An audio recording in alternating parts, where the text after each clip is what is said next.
your practical with your practical knowledge and experience, I think it will be a great knowledge sharing regarding urban finance, and we welcome you at the institute. Thank you. So I'm really happy to be with you through online. Sometime if I get chance, I will do visit Ahmedabad. I do come to Ahmedabad sometime. So today's topic which I have taken is the state of urban finance in India, and what are the issues, what need to be done. Is my PPT visible? Yes, it is visible. Okay. So again, thanks to all of you giving me this opportunity. And it's also very nice to be connected again with the with many of you. So this topic, I propose to take half an hour or maximum 40 minutes to go through my presentation, and then I will be open for my for question answers. So even in between also you can ask the question, no problem. But I propose to take a short time for presenting. Somewhere we got a realization at a government level where our Economic Survey of India stated that urbanization will define the trajectory of Indian development. Of course, this recognition started coming in right from 1996 with Rakesh Mohan Committee report on infrastructure finance, or infrastructure report on infrastructure. Later on, various other reports and the state central finance commissions. As a result, 2005 onwards, government of India actually came into urban. Before that, it was not much having much role in the urban, and was not even also funding the urban development. Come 2005 December or end of 2005, when we got the JNURM, somewhere policy level, it was realized that urban infrastructure bottleneck and urban productivity, unless until we harness that, India will not be able to achieve the high growth rate of the economy development. But then there was a knee-jerk reaction, and in fact, last 15-20 years, the issue is of just opening the purse, which was necessary, but it got opened without giving the autonomy to the cities. Rather, there was a other way around process of centralization, because in our theory also, public administration, public finance theory, as central government or higher level governments open up their funds, naturally they would like to take care how the things are happening, or what should happen, what should not happen. So to my mind, in my 40 years experience, I personally see from 2005 onwards two trends. One, government of India and state government realizing that they need to fund urban infrastructure because municipal bodies do not have that much financial background or financial resources. And so they opened the purse, but in last 20 years, no new resources given to the municipal bodies, though funds have been released at a much higher rate, almost at a rate of the GDP growth, or sometime even higher than the economic growth of India. So a lot of funding has started coming in, but at the same time, a inverse kind of a process happens in the field of decentralization. So instead of decentralizing by giving more resources in the hands of the municipal bodies, and then autonomy, and then doing the capacity building, somehow we have gone for a centralization, a very high funding for the project-based grants, rather than, we call it tied grant, rather than the untied grant, which is a hallmark of a decentralization, fiscal decentralization. So somewhere fiscal centralization with a lot of more money coming into it, but with not commensurating with the functions, powers, and the autonomy.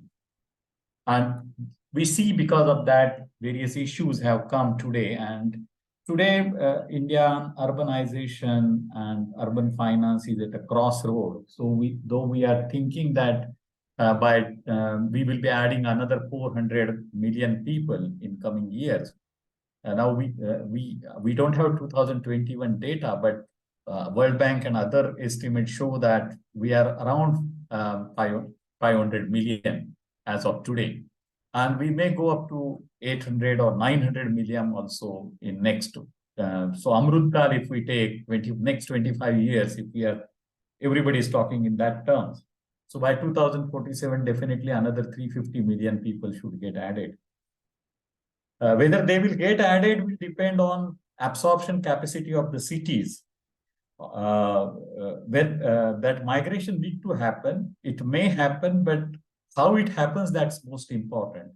Whether those people will shift to the cities and the cities will give them the gainful employment and the housing and other aspects, or there will be a simply migration under the distress and under the pull and pressure factors, and then cities may have more slums and may have more congestion and not more productivity. So both things can happen. Economic development of India largely will depend on how it manages its urbanization, because this tectonic shift of urban population may happen, but whether it will happen by default or with a systematic plan for that and creating the room. Up till now, our urbanization has been subdued. If we look at the international experiences with the urbanization growth, somehow Indian cities are not being able to absorb the migration which should happen, and therefore it is getting delayed. So those are the issues, some of them. And another aspect is that more than 70% of the India's built environment for 2036 yet to shape. So again, there is a carbon emission issue. On one side, we need to absorb these people from rural sector to the urban sector. At the same time, this will come, and 70% of the CO2 in the world get generated by the cities. So we have a paradoxical situation. On one side, urbanization has to happen, and at the same time, we have to achieve the climate change goals and all those things. Let's come back to what would be the capital investment requirement. So last year I was involved with the World Bank publication. I will request you to go through it. Some of you may have looked into it. At the bottom of the slide, it is there. It came out last in October. So what are our projection or World Bank projection is that we will require in next 15 years, the period is 2021 to 2036 for calculation. We went little bit ahead of the HPEC report, that is Ishwar Aluwalia report estimate. So $850 billion will be required at 2020 prices in next 15 years. And that is not to achieve a very high-end world-class urban infrastructure. This is basically bare minimum, basic urban infrastructure, normative infrastructure, which we require. That would require 840 crore. Even that was the base taken by the HPEC. So we took that ahead, that entire report. Earlier studies were also adjusted, and you can see they are matching with the figures of 840 billion. HPEC is little lower because it did not consider the metro at that time. It did consider roads and the urban transport, but not MRTs, correct?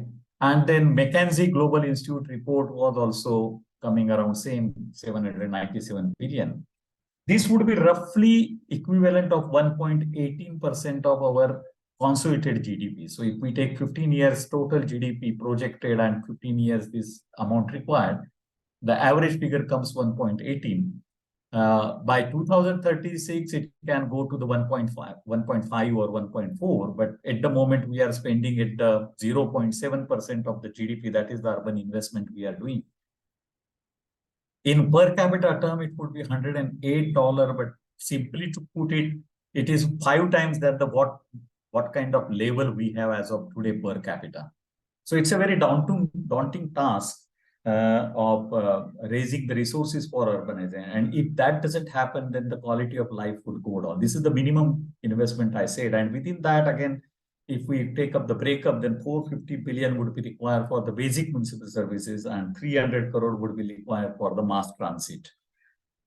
These are the some graphs which shows how we have done in last 2011 to 18. This is mainly based on a ICRI report, which was prepared for the 15th Central Finance Commission by ICRI on status of municipal finance. So you can see that our nominal USD per capita spending or received has gone up to 37 at the moment, but urban investment is just much less than that. This is the total figure, $37. And though HPEC estimated that by 2018, India should be spending 0.84% of the GDP on urban investment, we were stagnant around 0.7 or less than 0.7 if you will take. So the left side graph shows you that what is the actual percentage of the GDP. Correct. And then what was envisaged by the HPEC. So even HPEC midterm targets we were not able to achieve.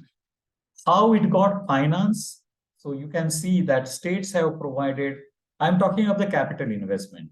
So we spend around 1% is the revenue expenditure or revenue account and 0.7. So India in all total spending around 1.5 to 1.7% of the GDP.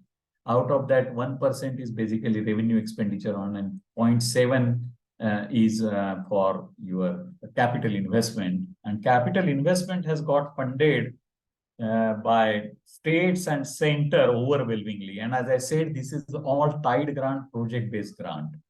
So somewhere this is the fiscal decentralization which is happening. ULB share is only just 15% of the total, and 13% is a borrowing. But that also you can see 8% is from HUDCO. Those were concessional loan for affordable housing and all that. Basically, Government of India funding HUDCO, NHB funding HUDCO, otherwise, and then municipal bodies borrowing, not on commercial terms or on financial indicators, but commercial debt and PPP just constituted only 5%. Next picture we have is that whatever future capex we require, that is the basic, this is per annum we will require. So per annum, somewhere we will require $56 billion. But at the moment, in last 10 years, we have been spending around $11 billion annually. So as I said earlier, it has to be 5 times almost. 11 fives are 55. So exactly it is more than 5 times increase we will have to achieve in our capital investment to absorb that increased population and to be at a minimum decent normative standard development, the base which HPC has taken.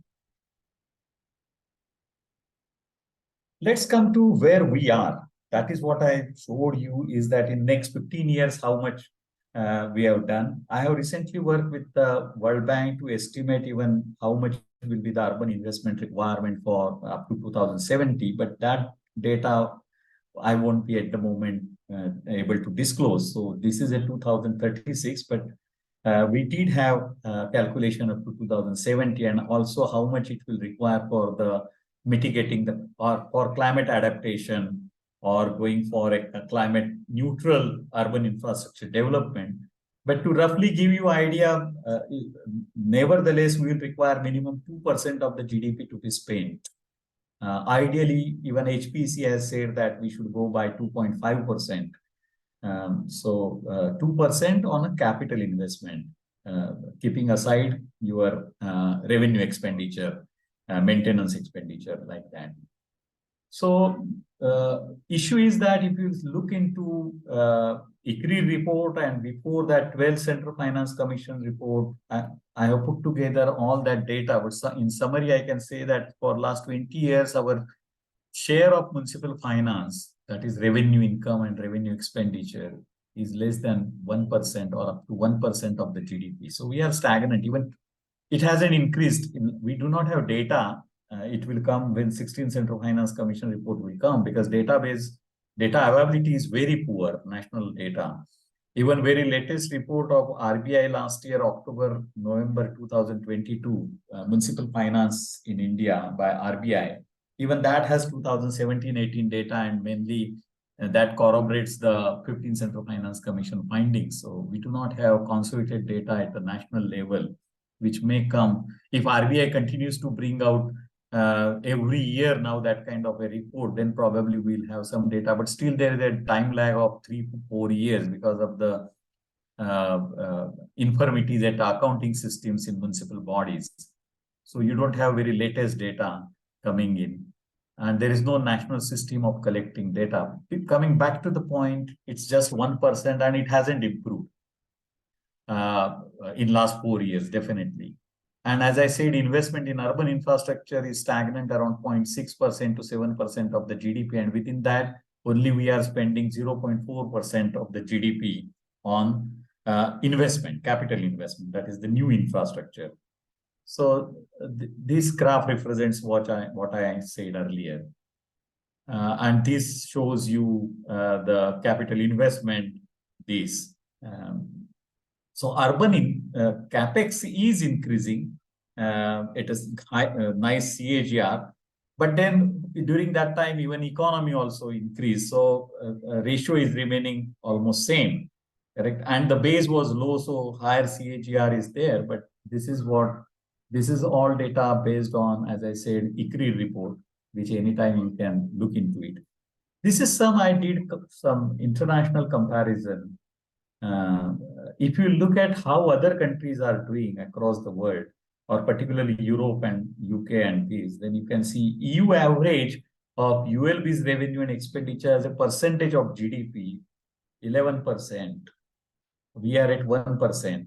And our expenditure is even lesser, revenue expenditure, that is 0.78. Then ULB's revenue as a percentage of GDP, UK also has 9 to 10%. Denmark, by far the highest, and Sweden, highest decentralization. You can see their municipal bodies or, of course, it sometimes includes their rural, which is minor percentage, but rural local government also. But overall, sub-national finance, we can say, has a share of 35%. Here we will add, then it can go 4-5%. I don't know, rural data. Again, rural data is not available in terms that how much is exactly village panchayat, district panchayat, and taluka panchayat are precisely spending in terms of GDP.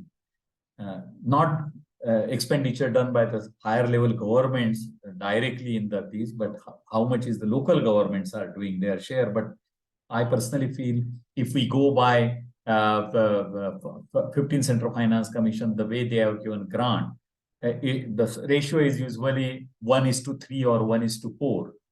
So if we add another 3%, 4%, then entire subnational government universe will come around 4% only. So these are the certain figure.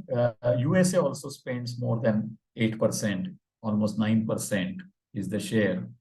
Another, this comparison international shows the ULG's revenue and expenditure as percentage of the total government expenditure, not GDP.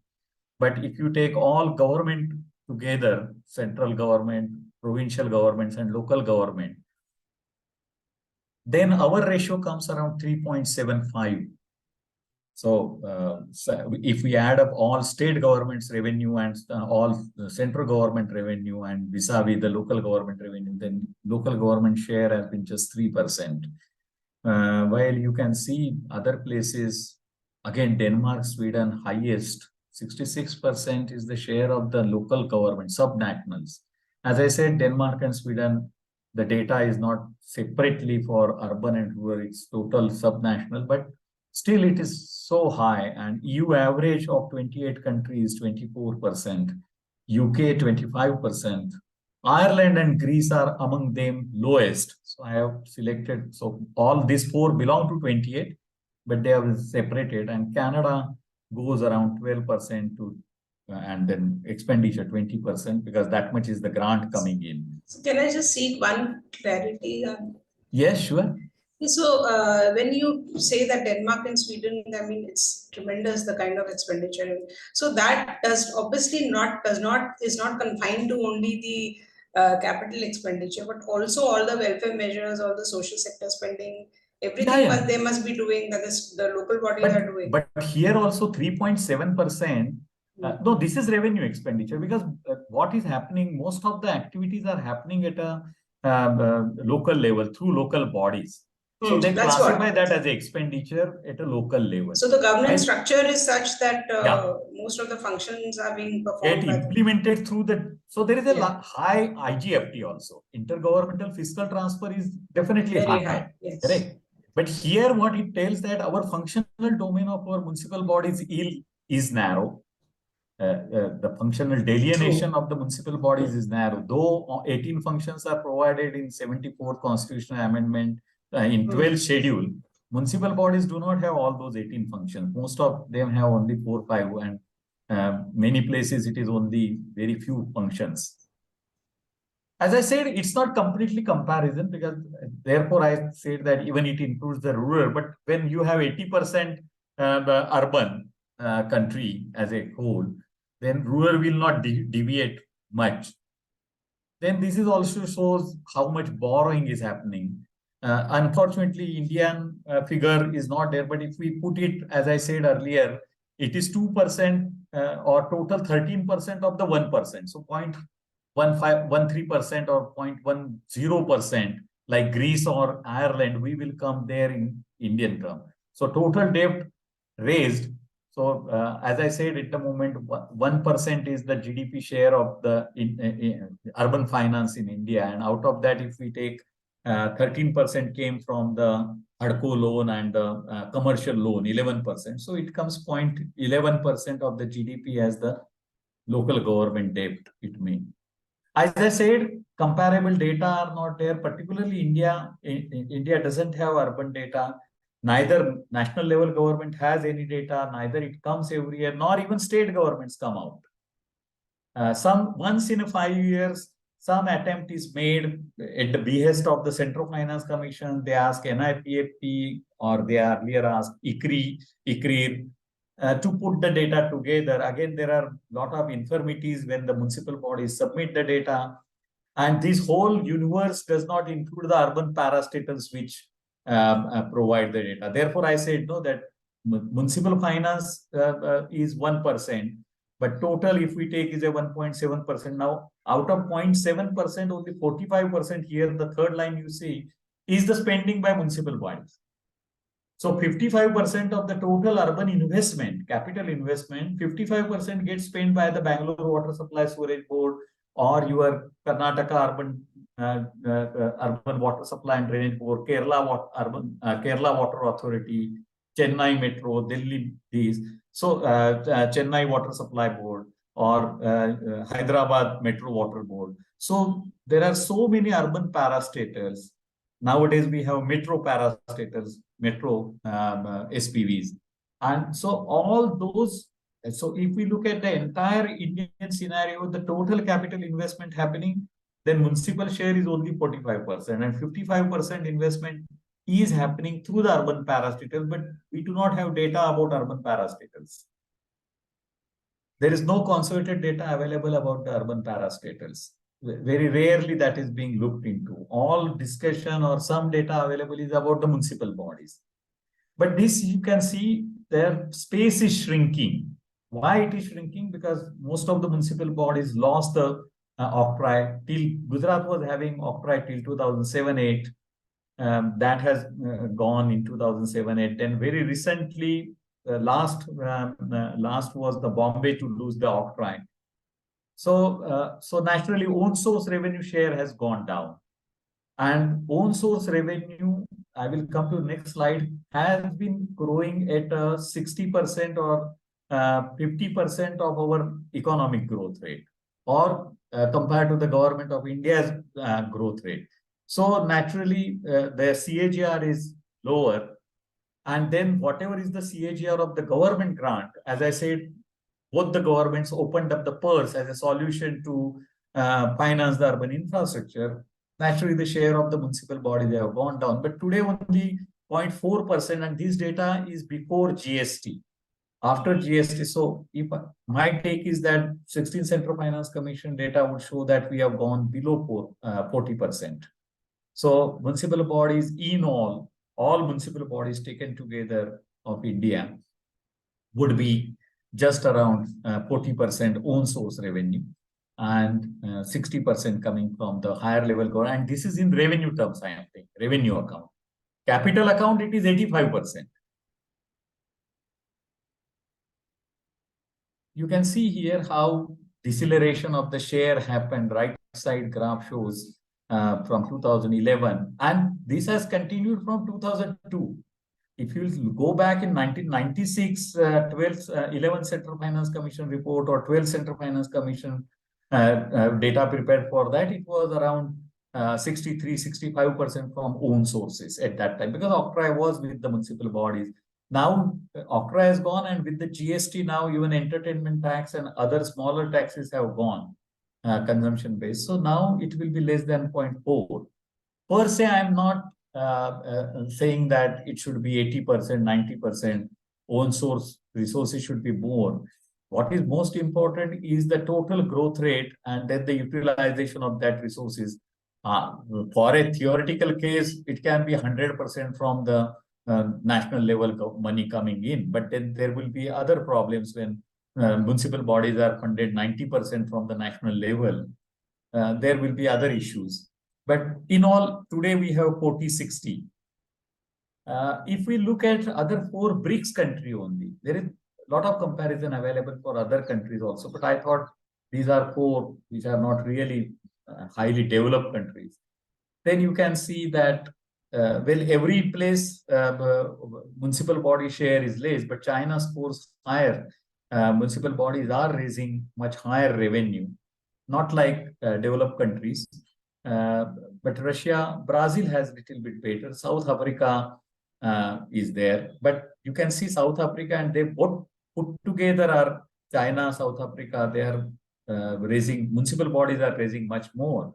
While in Indian term, it can be, you can see 43% plus, even if we, this now others, the yellow, this is some accounting issue or what kind of revenue they have collected in others. But even if that is taken together, it is 50%. Then one of the problems with entire urban finance or municipal finance in India is that it is highly skewed. Only 4 states constitute more than 75% of the total universe. So whatever national average we are seeing, that has no meaning. And you can see here that in Maharashtra, per capita municipal own source revenue from tax and non-tax is almost 5,700. This is 2018 figure. And you can see it other states, Uttar Pradesh, Jharkhand, Bihar, just per capita. So rest of the money either coming to the municipal bodies from higher level governments, or simply they don't have functions with them. For example, entire development function, most of the northern states, development is done by the local development authorities. It's not like AUDA doing outside the municipal limit and Ahmedabad Municipal Corporation fully master of the development within the city limit. That is not the case. Jaipur Development Authority, Lucknow Development Authority, new areas are developed by them and then handed over just only for maintenance to the municipal bodies. So, as I said, there is a big discrepancy in the functional delineation. For example, water supply and drainage is not there in Rajasthan or in many other states. So their municipal bodies are mainly managing solid waste management. And even city transport won't be with them. It is not like Ahmedabad. By far, Gujarat and Maharashtra municipal bodies have highest functional delineation or functional sphere, where even they go beyond their traditional functional sphere, because right from the beginning, for example, Ahmedabad having the medical college, or Pune having medical college, Bombay having, which are again beyond their thing. That hospital is not a function of a local bodies, but traditionally, right from the British time, municipal body owning the public hospital, big hospital. Otherwise, municipal bodies are just to have referral planning, family planning, and primary public health center they are supposed to cater. So there are certain municipal bodies which have larger functional domain, but they are only in Gujarat and Maharashtra. Other states, functional delineation is low, and then the per capita finance charge is much less. So 4 states gravitate more than 75% of the data or of the entire size of the data and gravity of the data. Property tax, So up till now, these were the external factors. If we now come to the internal factors, yes, municipal bodies do not have much of the sources. Now they are left only with the property tax and user charge for the services which they providing, say water supply. We usually don't charge for the drainage. Either some places it is piggybacking on the water charge. And then solid waste management charge, or somewhere here and there other services. Except property tax, now they don't have any tax on based on a consumption or based on an income. But when it comes to the internal issues, those were the earlier, as I said, external issues. But when we come to the internal issues, municipal bodies are equally responsible for the sorry state of the urban finance in India. Whatever resources they have, they are not augmenting. And specifically that tendency, there was some renaissance, I call it renaissance in urban finance or urban governance, that was short-lived from 1994 to 2005, where after 74th Constitutional Amendment, municipal bodies felt that, okay, they have got place, they have got constitutional status, some environment of structural reforms and all was there post 1991. So if you see in that period, many municipal bodies going for revenue augmentation, improving their property tax system. Last was Ahmedabad, came in with the area-based property tax system in 2000. But that was short-lived because 2005 onward, I said, state government, central government started giving the grants, and because the capacity hadn't gone up, even municipal bodies were not able to spend whatever grants they are receiving. Because grants were given with the very low budgetary or very relaxed budgetary constraints. There were no hard budgetary constraints, development accountability, performance accountability, and then no real autonomy was given, powers were not given, administrative and other powers. As a result, what has happened, they started getting the money. But that money, and when you are getting a free lunch, and even that free lunch you are not able to eat, why you will go for raising? Precisely that has happened in last 15 years. There is a deceleration at a local initiative, and merely our local bodies, municipal bodies, have stopped resource mobilization because one, they were not forced. Nobody was asking that, okay, why you are not raising funds? Politically also, political economy work that, okay, don't go for increase in the property tax and all that, we will fund you. So that latent manage, because I was in a golden period in municipal body before structural reforms. I was in Baroda Municipal Corporation, or closely associated with other corporations also from 1982 to 2002. And then comes the JNURM, and then money starts flowing in without any accountability, hard budgetary constraints. And today, what we are seeing is this. So property tax is one of the lowest in the world. We just raised 1.5% of the GDP. Even the developing countries have 0.6% of their GDP coming from property tax. And if we take OECD countries, it is 1% of the property tax. And we take developed countries, then it will be 2%, 2.5%. So, this could easily go to 0.6%. Take any city without increasing single net paisa property tax, its property tax can be doubled or even quadrupulated. In what service charges, that is water charge or anything, municipal bodies are recovering just 20 to 50% of the OPEX. I'm not talking of the CAPEX. So it's not full cost recovery, but not even the operational cost recovery. We have one of the lowest water rates. If you will just contemplate, even today, on an average, it's a 9 to 10 rupees per kiloliter. When you give roughly average 20 kiloliter water through half-inch payroll to the people, and you charge some, say, per month 180. Even Ahmedabad doesn't charge that. Ahmedabad is one of the lowest in India and world now. In Surat also same thing. But other states where the water charges are something around 180 or 200 rupees per month, correct, or per family. But that also comes just 10 rupees per 1,000 kiloliter. So it comes just 10 paisa per liter. That is what is charged to the people, whatever water they get. So in all, there is a political economy which is acting, but at the same time, the real cause of municipal bodies not going for resource mobilization is that in last 15, 20, particularly 2006 onward, last 16 years, they are not able to spend the money which they are receiving under the grants.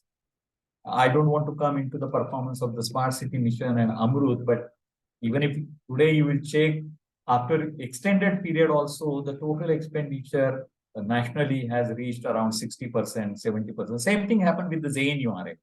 ZNURM was envisaged total outlay in 7 years of 1,25,000 crore.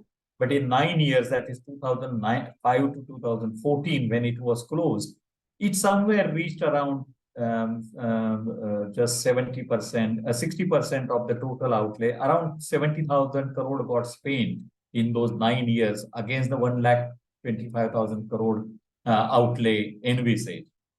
So municipal, and then later I will show you figure. But I can say that if we look at the 15th Central Finance Commission report, ICRI report, then on the 31st March of 2018 or 2017, 39,000 crore were lying unused with the municipal bodies. And that percentage increased from 2011 because more the funding started coming in, more they were not able to use. So that figure will come, but just I remembered, so that figure. So coming back to this point is mainly they are not able to absorb. So here is that figure. 9,000 crore were in 2012, the closing balance we call on the 31st March, while in the system 39,000 crore were unused. And today I know, I don't want to take name of any city, but the cities with which I am working, there are at least 30, 40 cities, which even today, maybe if we look at their balance sheet of top 30 cities, you will find at least they have reserves of more than 50, 60,000 crore rupees unused reserve on their balance sheet.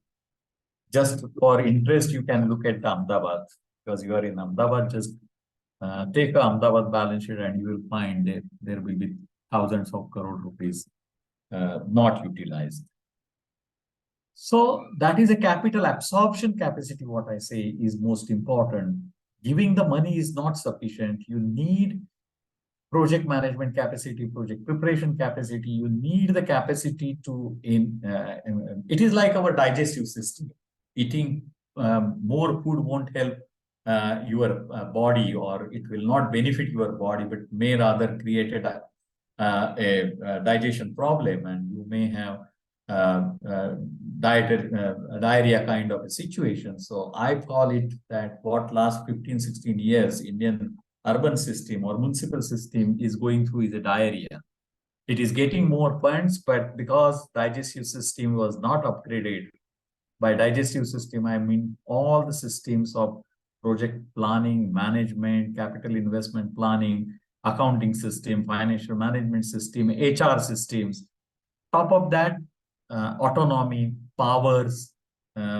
So in last 15, 16 years, no legislative change has granted any additional substantial autonomy to municipal bodies across the India. There may be some here and there small exceptions, but nor even it has given any new resource. What has happened is a doling out of more funding. Again, it's not devolution. The municipal bodies are not getting formula-based devolution, which 15th Central Finance Commission or State Finance Commission provides.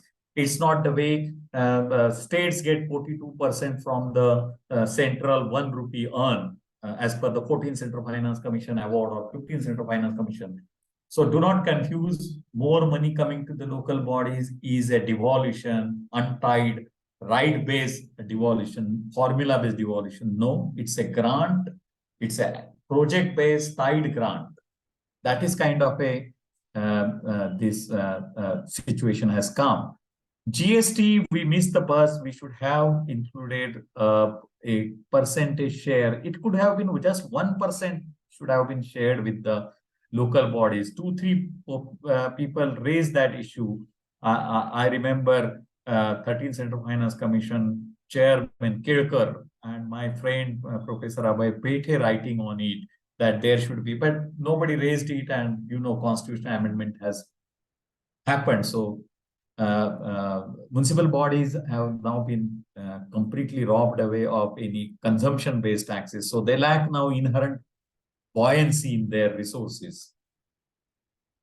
This is what borrowing, that is municipal bond, is being championed, but municipal bond is not really raising two conditions, because most of the municipal bodies do not have credit worthiness. Only 35 cities have A grade, A and above, and Indian investors do not go for B grade bonds.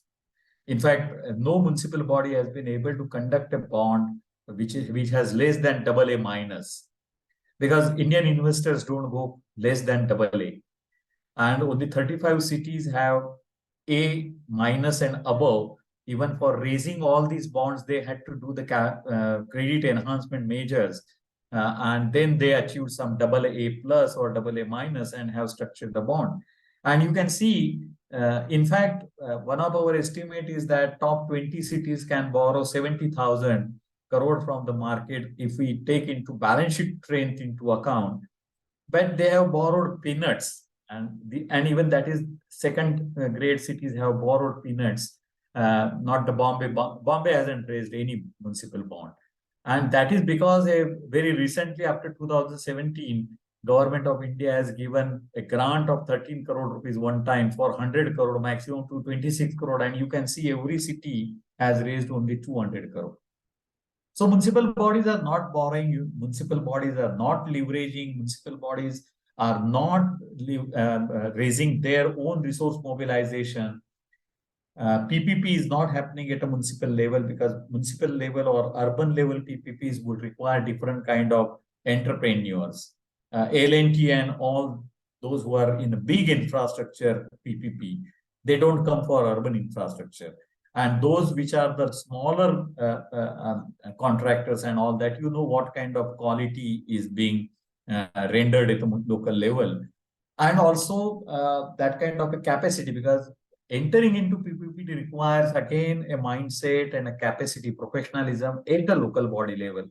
So it's a both side. We do not have a right kind of entrepreneurs for urban, because in urban infrastructure, it will be more of a retailing, actually delivering the water or augmenting the water, treating the sewage, or a collection of the solid waste, or building of the roads where there cannot be a toll. So you have to have an annuity model. So in all, PPPs are not happening. Some PPPs happen, but they were one-off cases. It's not a systemic approach, or it doesn't get replicated. Somewhere somebody comes and says that we are setting up a waste-based electricity plant on this, or compost plant. In fact, Ahmedabad around, you can see various PPP initiatives announced. I again don't want to dwell on that individual cases, but if you will see around, they are not really happening, and they are not doing the real kind of a PPP. Some of them got closed, some of them not delivering what was envisaged. In all, across the India, it is just, I gave Ahmedabad example, but it's not happening across the India. PPP is not happening because municipal bodies do not have capacity. Legislative framework clear cut is not there.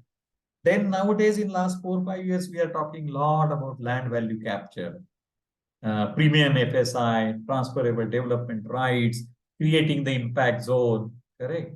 All that. But see, urban renewal, particularly in Indian context, is a much slower process. And just because metro has come, people are not going to break their 2-3-story building and go for high impact zone within 500 meters to construct a 20-story building with the premium FSI purchase. No, because all land value methods are dependent or contingent on a market, real estate demand. So it's not, it is a viable technique, but it cannot be an elixir. It is not a panacea. It should be there. The decks should be clear. So legislative framework should be there, policy framework, legislative framework, capacity to do it, facilitation in terms of the rules, in terms of other things. But ultimately, whether it is a premium FSIR, higher TDR, or using in impact zone higher FSI, a developer will come to you to purchase that only if there is a real estate demand. So in summary, we can say that these are the issues. What needs to be done? So issues have been pointed out. We, as I said, even HPEC has said earlier, and that we need to step up. All the three players, central government, state government, and local bodies need to step up their investment. But first thing, higher level government need to come out with the accountability, fiscal responsibility framework when giving the money. Just giving money is not going to solve the problem. What you need to provide beside money, autonomy, powers, functions. Only finance won't help. Function and finance invoice is there in public finance. So it need to be provided. Simultaneously, you need to create the account, very strong higher budgetary constraints and accountability framework. Correct? Not the top-down approach, not the one-size-fit-all approach, which is at the moment rampantly prevalent in every grant. Beside that, if municipal bodies also go with the stepping up their resources, internal efficiencies, system upgradation, with they getting the power, autonomy, freedom to renovate, renew, then automatically the problem of credit worthiness will go. Because then they will have revenue surplus, they will have capacity, and as their capital absorption capacity goes up, their entire system, digestive systems, which I call, get improved, would result into efficiency and better delivery of urban infrastructure. And all of we know that cities, at the center is the agglomeration economies. So the more you create the quality urban infrastructure, there will be more people coming in. As more people will come, more people will be needed, and that will be then a cycle, positive cycle, where municipal bodies delivering the thing, and then people coming, and the economic base widening, and again municipal bodies getting higher funds if they tax them properly. I'm not saying excessively, but rationally they tax, rationally they raise the funds. That positive process need to start. Some special measures will have to be taken to reduce the skewedness region-wise among municipal bodies, also municipal corporations. Say municipal corporation constitute 42% of the population. Against that, their resources are 82%. But India has such a long urban tail. We have only 500 cities above 1 lakh, and we have another 4,000 cities which that is the statutory cities, which have less than 1 lakh population, 1,000 cities between 1 lakh population and 50,000 population, 3,000 cities less than 50,000 population. Beside that, 3,000 census towns, which are not recognized as a town, panchayat, or municipality by the state. So those are census towns which have population from 5,000 to 5,000 and above. There are in Kerala certain villages having more than 1 lakh population, but not recognized as a municipal body. So we have all these distortions, all those policy paralysis and gaps, which need to be corrected as a whole urban system.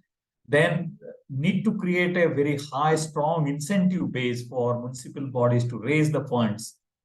Just doling out funds will not be. There has to be a devolution plus efficiency and the performance link grant. And entire now government of India has started talking. If you look at the new document Amrut 2 and your Smart Swachh Bharat Mission 2, they are talking of giving funds outcome based. That is the output based or outcome based funding, which is a right direction to take rather than input based funding. And then improving the financial management, huge capacity gap in project management, project preparation, having project pipe. We do not have long-term planning at a municipal body. We have prepared national infrastructure pipeline. So there is a talk of urban infrastructure pipeline, or at every city level, there is a pipeline for the future project. So we need to improve planning processes, project planning. Beside that, facilitation has to come at a PPP. See, transferring entire risks to the PPP, people won't come. You need to, it's a partnership. It's not top down. It's not EPC contract. Now that sense has come at a national level, but not has percolated it down at a local level. That would require again a capacity building, professionalism to be professional people will need to be recruited. HR policies will have to undergo a change. Capacity building has to happen in a big way. And then land value capture, nothing wrong about it. Deck should be clear, all structures should be created, facilitation things should be put in place, and then whatever you can tap the market and get, that would be good. And finally, there is no fiscal responsibility and accountability. Recently, luckily, I had got a chance to draft, so I have submitted a draft of this act at a local level. Let's see how it happens, but there is a high time that we got the FRBM at a national level, at state level. Though we slipped twice in housing crisis in 2008 and very recently in COVID, but by far FRBM has helped state getting correcting their finances and even government of India remaining in the limit. Correct. These all things would be required. I would stop here. I know I've taken a little bit more time, but we can now go for question and answer. Thank you so much. I think it was a very knowledgeable and a very informative lecture that you have delivered. I think I kind of released a lot of information that aids the municipal finance, and I think not the generation, but the utilization was possibly the crux of your lecture. So I think now I am throwing the house open and people can raise the questions. We can have maybe 15 to 20 minutes of discussion. All the audio now unmuted. Good afternoon, sir. I'm Nachiket speaking. Yes. Sir, when we talk about municipal bonds, right? So even in developed countries, municipalities like Detroit and Chicago have tended to fail on their repayments, even though they were considered to be AAA rated and so on. So can municipal bodies themselves have the fiscal as in strength to repay? Because according to me, it is like transferring the burden to the next generation. There is nothing wrong if it achieves the intergenerational equity. In fact, all long-term urban infrastructure in public finance theory need to be financed through the long-term loan mechanism, or otherwise there will be an intergenerational inequity. Detroit and Chicago or even New York, see, in America, it is not because they were having funds and they failed, they actually went into bankruptcy. But India, whatever municipal bodies have raised municipal bonds, we don't have any failure in repayment. It's a simple thing. It's a loan you taking. It's one of the instrument of raising the loan with a certain plus and minuses. If I have to explain, municipal bond is a best mechanism for the secondary financing. Means you have a loan taken, high cost loan from HUDCO, and I have done that kind of a thing. You have taken loan from HUDCO or any other organization. If you have a good credit standing, you hit the market at the right time, raise the loan municipal bond at a much lower rate and repay the higher. So that is called debt restructuring. So municipal bond could be in Indian context. See, in USA, municipal bonds are raised of 30 years duration. So they are basically for funding the long-term urban infrastructure, social infrastructure, where the payback period is small, where the payback period is long. You don't get money. So particularly low social infrastructure, and then to achieve intergenerational equity. So funding municipal, there is a per se nothing wrong with the municipal bond. As you take any loan, you need to repay it. And for the, but at least in municipal bond, you have AAA rated or rating concept, and then you create the credit enhancement. When they fail to pay the municipal bond, they had already gone down in the credit rating. For example, very recently, US has been one notch lowered by the Fitch and the this S&P. Up till now, USA was having AAA rating, sovereign rating, but it has also dented. Correct. So it gives the warning. No, like for example, in the case of Ahmedabad Municipal Corporation did raise water bonds. but the transparency about those water bonds is unknown because there's no retail investment in it. Not necessary, it should be a retail bond. See, again, I am saying municipal bond is a loan instrument. Ahmedabad has raised the loans, it hasn't defaulted. Transparency is a different issue. Private placement, it took these and it is filing records with the SEBI. In fact, what the municipal bonds have not served the urban infrastructure, but whatever 13, 15 municipal bodies, say for example, Pune, till 2017, it was not publishing its balance sheet, not putting it into public domain. In 2017, it went for just 200 crore bond, which was useless just to satisfy the higher level pressure and just to get that 26 crore grant. It raised 200 crore rupees, correct? It was a private placement by the institutional investor. But it went through the entire SEBI process and now got the credit rating, and every 6 months it has now putting balance sheet in public domain. So whatever 10, 15 municipal bodies have done in last 20, 30 years, they haven't failed in repaying the municipal bond because they haven't overborrowed. See, 200 crore when you have annual 1500 crore rupees surplus, you raising 200 crore bond with just 20 crore loan repayment. My issue was different. They are not leveraging and funding their urban infrastructure, though they have capacity. And Indian investor, see in USA, even there is a risk appetite is high. Even B grade bonds with the bond insurance and all that, they come into place and people invest into it. Here, it is the institutional investors are investing.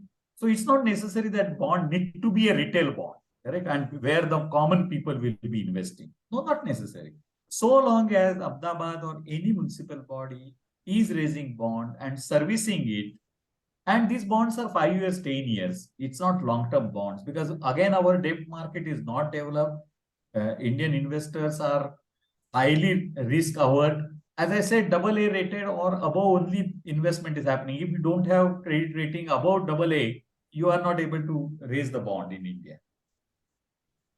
Dr. Himani Bakshi, you can raise your Yeah. question. Yes, thank you. Thank you, sir, for this wonderful insights. I'll just give a background. For last couple of years, I've been reading on fiscal decentralization. One thing which I have probably understood, or I believe, I'm not sure whether my assumption is correct or not. I just want to check it with you that the fiscal decentralization exercise that partially only has been successful in India, is it because of too much of a centralization of the economic planning? I mean, agreed that the political will is always an issue, but then are we really moving towards more of the centralization of economic planning, what we really observed during 5-year plans? So if I'm not disseminating the power to the ULBs to design their own development plans, not giving them enough fiscal powers, and then rely, we also see that in the rising percentage of grants coming from finance commissions. So I'm not sure whether is that the reason. No, I actually don't get, could not get your question. What exactly means? So you I feel that this is the right strategy which government of India has I think followed? No, I think unfortunately is what I would begin with. Then, are we really moving towards more of the centralized development planning? And is that one of the primary reason for the failure of a spirit of fiscal decentralization? Yes, we are. See, Central Finance Commission giving more funds is not a fiscal decentralization. Yes, exactly. It is basically, it is looking into the how much should be shared, correct? Fiscal decentralization comes, see, it's a state and center, there is a constitutional provision, there is a federal structure, but take our local bodies are not part of the constitutional federal structure. What 74th constitutional amendment has done is it has ensured existence of local body without any constitutional provision for their functions or the resources. Yes. There is no local list in our constitution. There is no local list saying that these are the functions reserved for the municipal body, these are the functions resources reserved for the In municipal fact, we left it on the states to decide. it is a state subject, correct? So states are in different position between center and the state. Now, what exactly approach I am saying? See, earlier government of India was giving just 350 crore grant in 2002-3 for entire India. Then from 2005 onward, when JNURM came in, when the message is clear that you need to harness urban productivity. For that, you need to remove the urban infrastructure bottlenecks. So what way we have taken, central government definitely started funding, which is a heartening thing. But they started putting 10,000 crore rupees in a system 2006 onward, and from 2014 onwards, we are almost putting 40,000 crore per annum in an urban system from central government itself, 30 Yes, to sir. 40,000. And then came the Amrut and the Smart City Mission, which are top-down, one-size-fit all kind of Yeah. these. And it is you, if you have capacity to develop the project, you come, and if we approve your project, you get the grant, otherwise you don't get grant. So a particular city, suppose municipal commissioner or mayor, and then city doesn't have capacity, it doesn't post the project, it doesn't get the money. So again, it's a unequal kind of a thing. Believing that those who are efficient, they will come. But here, who is efficient? Even so, you get a grant which is tied. So it is a centralization. Therefore, I was saying in my whole thing, I firmly believe that in 15 years, centralization has happened, giving the money without autonomy, without financial decentralization, without accountability. The worst thing is that the money has been given without any hard budgetary constraint. As a result, what has happened, there is a whole incentive at local level has gone now. And that is true. And now, therefore, 15th Central Finance Commission comes and puts a condition, that entry level condition will be that your property tax revenue increasing at the SGDP rate. Why 15th Central Finance Commission has to come with that condition? Because last 15 years, municipal revenue growth rate, own source revenue growth rate is less at a half of the economic growth of India. Yes. Even government revenue growth. Now, cities are the center of the economic growth. And if cities are not able to capture the economic growth of India through their resources, it means, and they were not, municipal bodies are not responsible. Last year, when this 15th Central Finance Commission and Government of India, following 15th Central Finance Commission, has introduced that in Amrut and in your Swachh Bharat mission 2, the new missions have come, entry level condition that your property tax should be increasing at the SGDP rate. So Tamil Nadu government last year amended, after 24 years, they increased the property tax rates of Chennai region, Chennai metropolitan region, and for other municipal corporation after 14 years.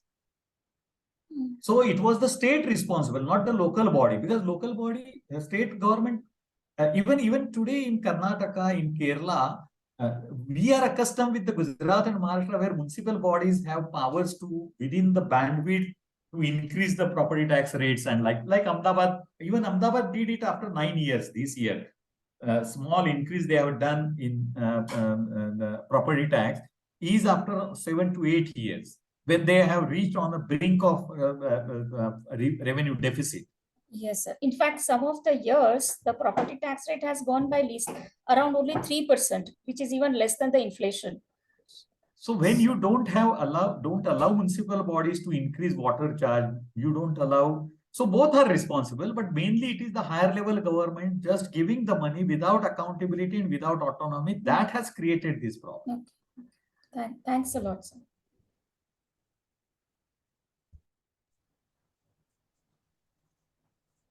So, I think till people take up some time to think about frame the questions, I would just like to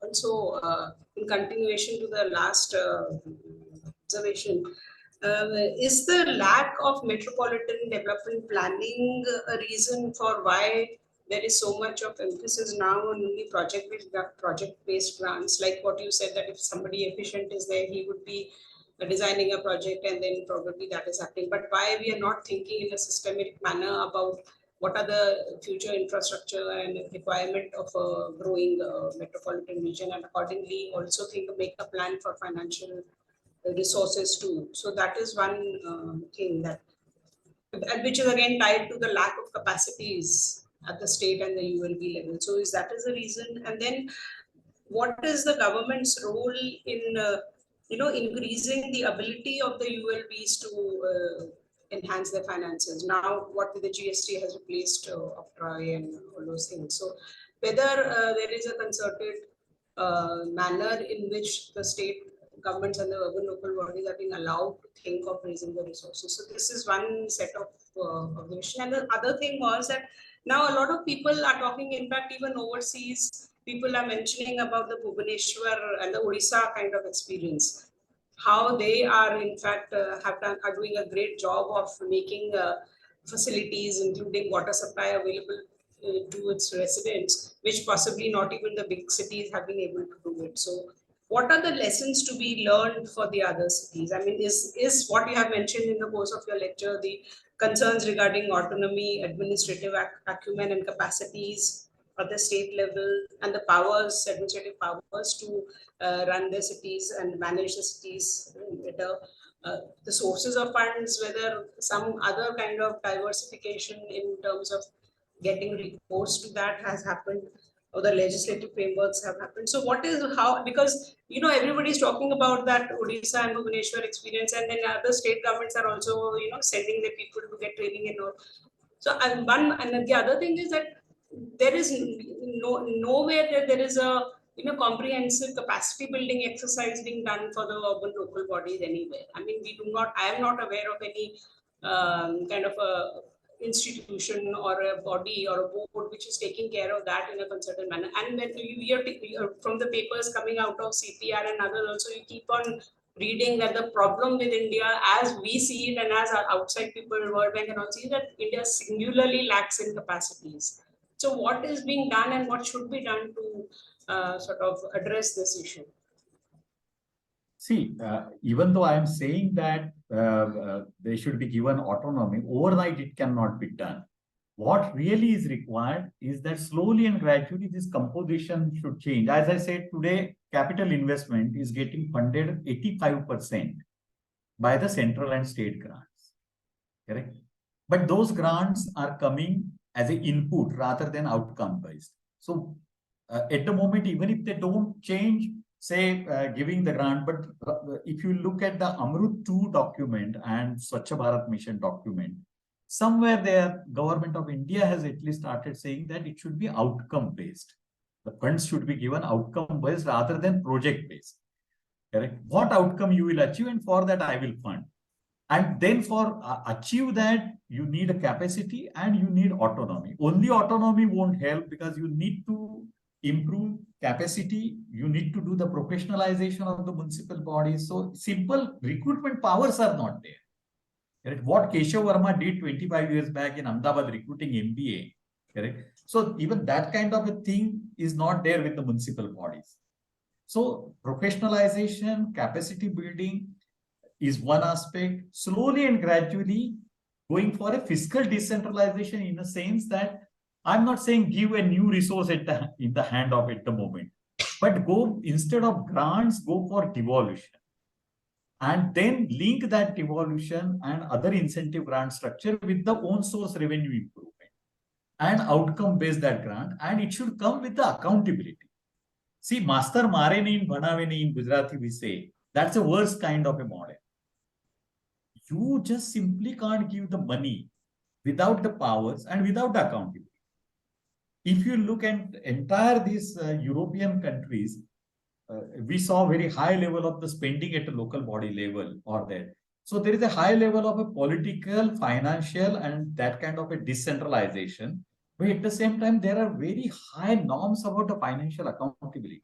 You have to deliver.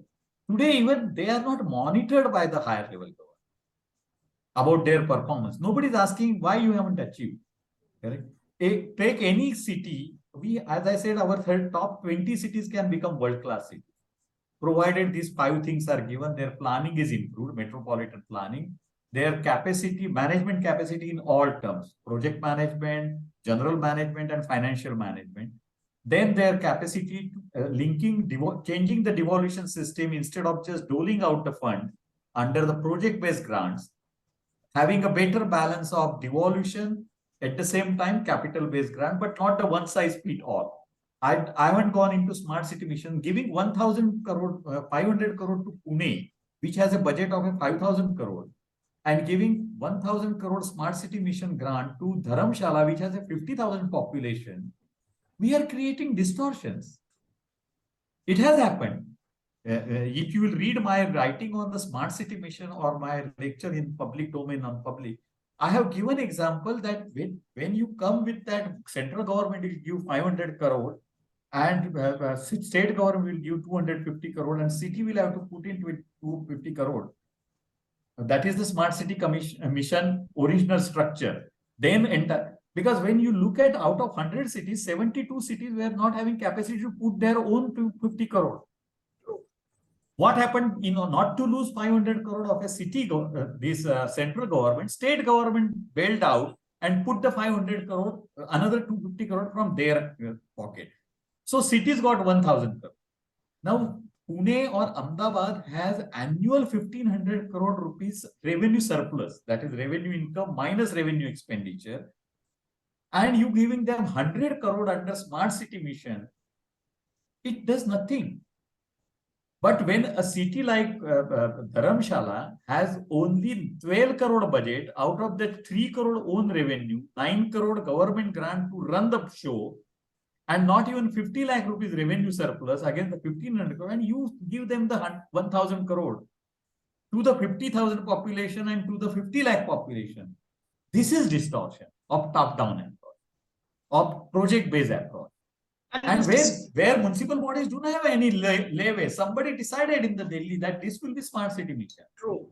This is the Amrut. Now this can't work in India. Right? So, I mean, the concerns are not really how do we augment the capacities and the resources of the urban bodies, but the concerns are very distorted themselves, which has led to this kind of. So you give 40,000 crore under this kind of a one-size-fit-all, it is going to do more harm at a lower level. Ahmedabad needs different, the Pune economic base is different. We need to factor in that. And there has to be an annual plan that, okay, this is your capacity, you will raise this much resources, I will give you this much resources. So very rational economic approach has to be there. Every city has is a living organ. Or like a human being, every city is a different with economic different base, with different SWOT capacities. So we need to go granular. If we can work that way with the top 125 cities, which are above 5 lakh population, and they constitute almost 70% of the urban population. City to city plan has to be there. But nobody want to take that much labor. Nobody want to do that much granular working. I'm not saying give single less rupee. I am not saying give local income tax to the municipal body. No. But work with the Ahmedabad, work out that in next 1 year or next 5 years, what Ahmedabad will achieve. What is its capacity? Looking into its economic base, looking into other aspects, how much resources it should raise, how much resources state should give, how much resources central should give, work out that 5-year plan, all the three party agree, and then have monitoring and accountability on that. So Ahmedabad may get 5,000 crore, nothing wrong, instead of 1,000 crore or 500 crore doling out. And then Pune may get 6,000 crore, Hyderabad may get 8,000 crore. Anybody else like to?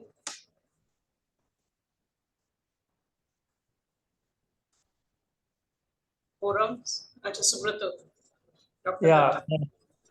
it's not a question, it's an observation, and it is in continuation to what is already, going on in the discussion process. You have given a very good picture of urban finance of India, and you have shown that, well, there is declining municipal own resource revenue. And of course, as you said, that GST impact might be there. Property tax is very low. And at the same time, ULBs are unable to absorb the funds. But in your last observation, last slides, you suggested to step up the investment. I mean, as far as local bodies investment, own investment is concerned, I have nothing to say. But since the ULBs are unable to absorb or the funds given by the center or the other governments, I mean, state governments maybe, and there is unspent balance on the account of ULBs. So, as you suggested that to step up the investment, if the investment is stepped up, finances are given, though, will they be able to spend that money? Again, the same question. I mean, without the proper planning, proper designing, there will be a messy kind of situation if investment is stepped up. So what's your view about that? I mean, of course, if you want to respond, already it has been. No, it's And fine. See, yeah, go second, ahead. I have a second question that, well, there is a huge number of our country currently, and many of them deserve to be ULB, but they are currently not. I mean, there is political economy condition is there, of course. But what is, I mean, from the front of the from central government's front, what is their view? I mean, do you have any idea what central government is thinking about these things? Because they are actually urban areas, but we are administratively counting them as panchayats, village panchayats. So it's a messy kind of situation on that front as well. So what's your view on that? Yeah. So let me answer first point. I said that investment need to be step up. That is from point of view of a urban quality, infrastructure quality, the population pressure which will be coming in. So India need to spend 2 and 2.5% of the GDP minimum if it want to cater the increasing population which will come to the urban areas. So urban population growth and existing backlog. Now and then I said that it's not necessary that it should be implemented through municipal bodies, but even our urban parastatals are equally inefficient. Means if you take Delhi Jal Board, or if you take Chennai Metro or Hyderabad Metro or City Transport Organization, so overall capacity has to go up. And I narrated why municipal bodies are not able to use the funds. One, they lack the capacity. The incentive structure has gone away. So there is no accountability. There would accountability to raise the funds from their capacity, and also accountability to use the funds in time and all that. And then, as I said, they lack the capacity and autonomy. So one is the HR issue. They simply can't recruit a class 2 officer, municipal bodies. Correct? So on professional, hiring the professional peoples or doing the capacity building is one issue. Secondly, they lack the in general autonomy, whether it is a land acquisition to be done, whether it is a other thing. For example, if we'll go, there are certain states where if any tender is above 1 crore, it goes to the director of municipal administration. If it is more than 5 crore, it goes to the cabinet of the state. It's not the case. I was up to 2002 in municipal body. In Gujarat, municipal corporations can pass 100 crore rupees tender. They are not required to go to Gujarat government, correct? Not even for the grant funded project. So such a difference is there between the autonomy and like that. So municipal bodies are not able to use investment. One, HR issue, professional lack of professional capacity, lack of systems. Second, lack of autonomy, powers, and third is lack of accountability. You have given the money, but you are not monitoring them. You haven't put the hard budgetary constraints. So if these three things are corrected, they are given autonomy, they are given they have accountability, and then they have other powers. And the capacity building happens, they will be able to spend the money. And when it comes, I'm not saying it is municipal body. See, metros are constructed by the central government, state governments, and the new SPVs are there. Similarly, city transport, BRTS, need not be owned by the municipal body. We have to look at from the point of view, X number of the people are there. Today, X amount of the backlog is there in urban infrastructure quality. That is hampering urban productivity, and that because of that, our economic growth is subdued. One of the reason for that. So if I have to address that, what I need to? I need to improve my urban planning, which many places it is not with the urban local bodies, it is with the urban development authorities and urban planning authorities. Only in Ahmedabad urban planning or in Maharashtra municipal bodies have say, other places. So all the state parastatals, all the agencies catering to the urban, we need to take present backlog into account, future population, normative standards of providing them, and then we need to work out whole ecosystem, which is based on a decentralization, administrative, political, financial decentralization with a very, very sound accountability, both in terms of the development and in terms of other aspects of the accountability. True, true.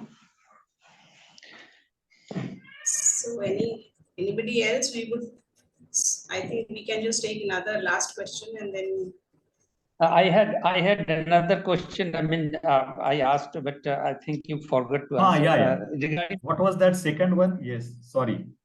Regarding the census town.